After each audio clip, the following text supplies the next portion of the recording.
1972 எம்ஜிஆரோட first election Madurai Dindigul. மாயாதேவன் இருக்கிறார், ADMK form ஆனதுக்கு அப்புறம் பயங்கர க்ரௌட். அதுல சுப்பிரமணியம்னு ஒரு பையன் செத்து போயிடுவான். உனக்கு அப்பதான் கல்யாணம் ஆகி 6 மாசமும் 7 மாசமா இருக்கு, ஒய்ஃப் பிரெக்னெண்டா இருக்கான், செத்து போயிடுவான். அந்த கூட்ட நெரிசல்ல ஒரு இதாகி அவன் வந்து அந்த பையன் செத்து போயிடுவான். இது நடக்கிறது 72. ஐ கோஸ் மதுரை கலெக்டர் 85 மேல அந்த யூனிவர்சிட்டி திறக்கிறோம், மதர் தெரசா விமன்ஸ் யூனிவர்சிட்டி திறக்கிறோம்.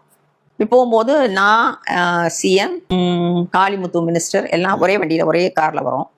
அப்ப வந்து எம்ஜிஆர் கிட்ட சொல்றாரு வந்து, இந்த இடத்துலதான் திண்டுக்கல்ல அப்ப வந்து சுப்பிரமணியம்னு ஒரு பையன் செத்து போயிட்டான். இந்த பொண்ணு சின்ன பொண்ணு, அப்போ கல்யாணம் அப்பதான் 6 மாசம் ஆயிருந்தது குழந்தை. அவங்களாம் இப்ப எங்க எப்படி இருக்காங்க என்னன்னு தெரியல, நீங்க வந்து கொஞ்சம் விசாரிச்சு எனக்கு சொல்றீங்களா? ஐ செட் ஓகே. ஆனா என் மனசுல ஒரு தாட், என்னடா இது 85, 72ல நடந்தவருக்கு, 72லேருந்து 85 வரைக்கும் அந்த பையனுக்கு என்ன நடந்ததுன்றத அவர் விசாரிச்சிருக்க மாட்டாரா என்ன? விட்டுட்டேன். வத்தலக்குண்டுல க்ரௌட், பயங்கர க்ரௌடு. மதர் தெரசாவை பார்க்கவும் வந்திருக்கு, நிறைய கிறிஸ்டியன் க்ரௌட், பப்ளிக் மீட்டிங்லாம் வராத ஆளுங்க. எம்ஜிஆர் பார்க்கறது கேட்கவே வேண்டாம், ஒரு க்ரௌட் வந்திருக்கு. எம்ஜிஆர் என்ன கூப்பிட்டு சொன்னாரு, நான் ஸ்டேஜுக்கு வரல, நீங்க மதர் தெரசாவை கூப்பிட்டு போய் இன்ட்ரடியூஸ் பண்ணி விட்டு அவங்கள பேச சொல்லுங்க. எனக்கு ரொம்ப கவலையா போயிடுச்சு. நான் சொன்னேன், அது என்ன, அது எப்படி சிஎம் மேடைக்கு வராம வந்து நான் போய், ஏன் உங்களுக்கு ப்ரோக்ராம்ல நாங்கள் சரியா பண்ணலன்னு நினைக்கிறீங்களா? ப்ரோக்ராம் நல்லா நடத்தலையா? ஐயோ அப்படிலாம் சொல்ல, நீங்க நடத்தும் போது எப்படி நல்லா, நீங்க இங்க வந்திருக்க க்ரௌட பாருங்க. நல்ல க்ரௌட், எப்போ உங்களுக்கு வர க்ரௌட் தானே, இதுல என்ன அதிசயம் அப்படின்னு.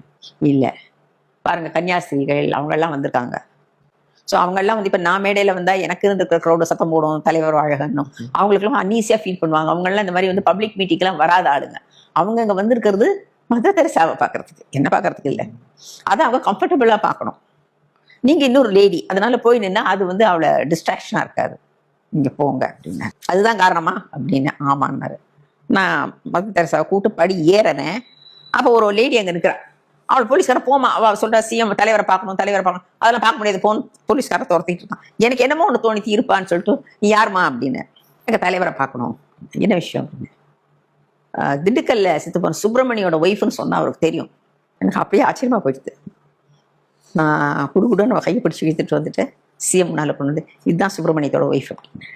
அதுக்கு முந்தைய என்ன கேட்க சொல்லியிருந்தாரு, அவளுக்கு நீ அவளை பார்த்து அவளுக்கு வேற ஏதானே வசதிகள் பண்ணி கொடுக்கணும்னா பண்ணி கொடுமா, கவர்மெண்ட் பெனிஃபிட்ஸை கொடுக்க முடியும்னா கொடு, கவர்மெண்ட் பெனிஃபிட்ஸ்ல இருந்து கொடுக்க முடியாதுன்னு என்கிட்ட சொல்லி எவ்வளவு கொடுக்கணும்னு நான் ஏற்பாடு பண்றேன். சரி. அப்ப அதை கூப்பிட்டு போய் கேட்டேன். ஆமா, உன்னை பத்தி தான் பேசிட்டு இருந்தாரு கார்ல வரும்போது, உனக்கு என்ன ஹெல்ப் வேணும்னு கேட்டு சொல்ல சொன்னாரு. நான் அவர்கிட்ட சொல்லி உனக்கு அந்த உதவியை பண்ண சொல்றேன் சொன்னா, என் வீட்டுக்காரர் இல்லைன்ற ஒரு குறைய தவிரமா எனக்கு எந்த குறையும் இல்லை. தலைவர் ஏன் உங்ககிட்ட அப்படி சொன்னாரு, என்னமோ எனக்கு எதுவுமே பண்ணாத மாதிரி, எனக்கு நிறைய பண்ணியிருக்காரேம்மா, அதுக்கு நன்றி சொல்லதான் நான் இங்க வந்தேன்.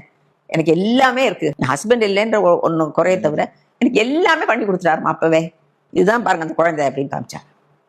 சரிவா போய் காமிச்சோம். அவருக்கு அவ்வளோ சந்தோஷம். சரிம்மா, உனக்கு நீ எது வேணுனாலும் கரெக்டாக மாட்டேன் கேளுன்னு சொல்லிட்டு. அதுக்கப்புறம் அவரை கேட்டேன், நீங்க என்னமோ என்கிட்ட சொன்னதை பார்த்தா இந்த 72லேருந்து 85 வரைக்கும் ஒன்றும் பண்ணாத மாதிரி பேசுனீங்க, ஆனா அந்த பொண்ணு சொல்றா இவ்வளவு பண்ணினீங்க, ஏன் என்கிட்ட அப்படி சொன்னீங்கன்னு கேட்டேன். என்ன இருந்தாலும் அன்னைக்கு தான் கல்யாணம் ஆன பொண்ணு, ஹஸ்பண்ட் இழந்துட்டா, அதனால எந்த காலத்துலையும் திருப்பி கொடுக்க முடியுமா? என்ன பண்ணியிருந்தா என்ன, அதுக்கு ஈடாகுமா? நான் எப்படி காம்பன்சேட் பண்ணுவேன் அப்படின்னா, அது தலைவர். என்னைக்கோ செத்த ஒரு தொண்டனை ஞாபகம் வச்சுட்டு இருந்த தலைவர், அவனுக்கு பண்ணின தலைவர்.